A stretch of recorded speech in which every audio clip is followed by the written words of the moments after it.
Grand Lille TV, l'info locale en continu. Merci de nous rejoindre sur Grand Lille TV. Bienvenue à toutes et à tous donc pour ce nouveau flash d'information de la métropole lilloise. Et on commence avec le 4e épisode de notre saga des logements insolites. Et pour vos prochaines vacances, que diriez-vous de dormir dans une roulotte, dans un container ou même dans une yourte? C'est l'expérience proposée à Vambrochy par Stéphane et Odile. Alexis Tessier nous emmène chez eux à la de l'insolite. Un conteneur comme logement ? Et pourquoi pas? À Vambrochy, le long de la Deule, trône un conteneur de 6 mètres de haut. Et sa spécificité, on peut dormir dedans. Installé en 2013, ce genre de gîte est unique en France, s'inspirant de certains logements de villes portuaires comme Dunkerque ou Le Havre. Une idée peu banale de Stéphane et sa femme Odile. L'originalité, le calme. Et puis le fait qu'en étant suspendu, parce qu'après tout c'est une chambre, c'est une room in the air in English, donc c'est vraiment le conteneur suspendu qui est agréable, parce que comme on n'a pas de montagne par chez nous, 3 mètres de haut, c'est tout de suite plus original. Quand on grimpe la dizaine de marches qui séparent le sol de l'entrée du conteneur, on accède à un studio de 20 mètres carrés, ambiance moderne et cosy, avec des petits rappels de là où on dort. Une terrasse est aussi accessible, un logement qui plaît aux visiteurs. Souvent, ils sont surpris d'avoir autant de campagne si proche de Lille, puisqu'on n'est qu'à 7 km. Donc ça, c'est comme l'aspect qui les interpelle en premier.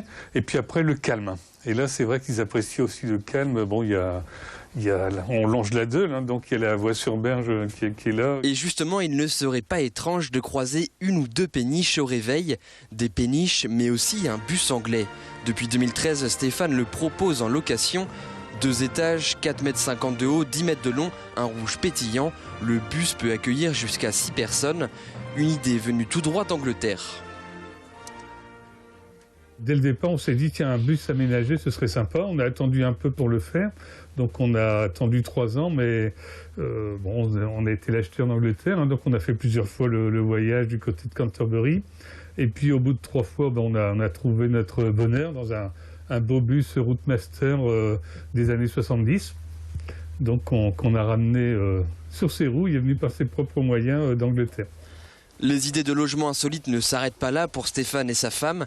Ils ont aussi aménagé en 2010 une caravane américaine originaire du Texas. On reste dans l'ambiance des vacances. Peut-être êtes-vous à la recherche d'activités à faire avec vos enfants. Eh bien, dans cette édition, on va parler des parcs à jeux qui se développent de plus en plus dans la région. Des endroits qui proposent tout un tas d'activités aux enfants, entre les tapis mous, les murs d'escalade ou encore les autres structures gonflables. C'est le cas par exemple ici à Kidzee. Basé à Hénin-Beaumont, l'endroit peut accueillir jusqu'à 500 parents et enfants. Et l'endroit est comme neuf. Les locaux ont été refaits il y a 5 mois et une mini-piste de cartes ou encore des trampolines ont été installés. L'objectif, pouvoir se différencier des autres structures qui proposent les mêmes activités et qui ciblent le même public. Présentation du lieu au micro d'Alexis Tessier. C'est vrai que ça devient de plus en plus tendance. Ouais, c'est vrai que les enfants aiment venir ici et aiment s'amuser. Et en plus, ça aussi, ils peuvent se faire des copains aussi. Donc c'est bien aussi, ils se communiquent entre eux. Donc je pense que c'est un plus aussi ça. On a pas mal de nouveaux et d'anciens aussi clients qui reviennent aussi également chez nous. Et on est très très content d'ailleurs d'avoir une belle fréquentation chez Kidzee. Kidzee, c'est à Hénin-Beaumont et c'est ouvert toute la semaine pendant les vacances scolaires et aussi le mercredi et le week-end, et ça c'est pendant les périodes d'école. Et puis enfance toujours, même si ceux-ci ont bien grandi. Vous allez pouvoir admirer tout le week-end à Cisoing la 4e édition de la Ch'tibrique, organisée par l'association nordiste de Lego Ch'tilug.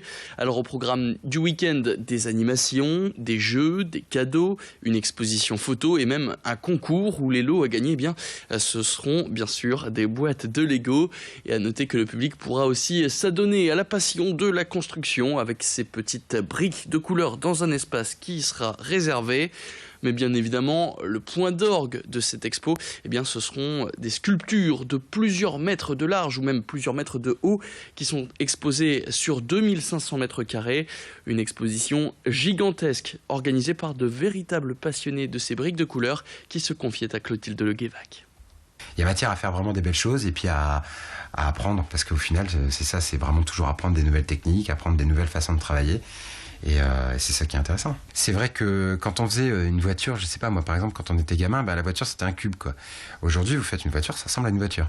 Et il y a tellement de techniques pour marier les pièces entre elles que sur Internet ou justement avec d'autres adhérents ou adhérentes, on arrive vraiment à découvrir de nouvelles techniques et puis à enjoliver la chose, à faire des bâtiments qui vont être encore plus détaillés, à faire voilà. Le but c'est vraiment ça. Enfin moi c'est ça qui me plaît vraiment dans le Lego. Et puis avant de se quitter, ces images signées Sophie Laden. Ce mercredi, Nicolas Hulot était à l'EDEC à Roubaix pour rencontrer les étudiants de cette école de commerce et pour pouvoir y présenter son appel à solidarité. L'ex-candidat à la présidentielle a présenté sa vision d'un monde solidaire et écologique. Et malgré l'imminence du premier tour de la présidentielle, qui, je vous rappelle, se passe ce dimanche, il n'en a pas profité pour appeler à voter pour un candidat en particulier. Il a plutôt aiguillé les réflexions sur des questions telles que qu'est-ce qui participe vraiment à la solidarité ou encore comment alerter les candidats sur les enjeux environnementaux actuels. Ne zappez donc pas dans la prochaine édition. Ce sera au prochain quart d'heure. Vous pourrez écouter Nicolas Hulot qui répondait aux questions de Sophie Laden. Et puis l'actualité de la métropole lilloise, en bref, c'est une trentaine de Roms qui ont été évacués ce jeudi matin d'un camp à Lille-Fives, près des voies ferrées, par les forces de l'ordre. Si un représentant de la préfecture a annoncé une décision de justice, Dominique Planck, le représentant du collectif Rom, a lui dénoncé la non-proposition de relogement pour ces mêmes Roms. Et puis 2 blessés dans cet accident au début d'après-midi sur l'A1 dans le sens Lille-Paris au niveau de l'Équin. Cet accident spectaculaire a impliqué 2 camions et 2 voitures. Les 2 blessés légers ont été transportés par les pompiers. Ils ont été hospitalisés. C'est la fin de ce flash. Tout de suite, vous retrouvez la météo avec le titre de Le Guévac avant un point sur vos conditions de circulation. Quant à nous, on se retrouve dans le prochain quart d'heure.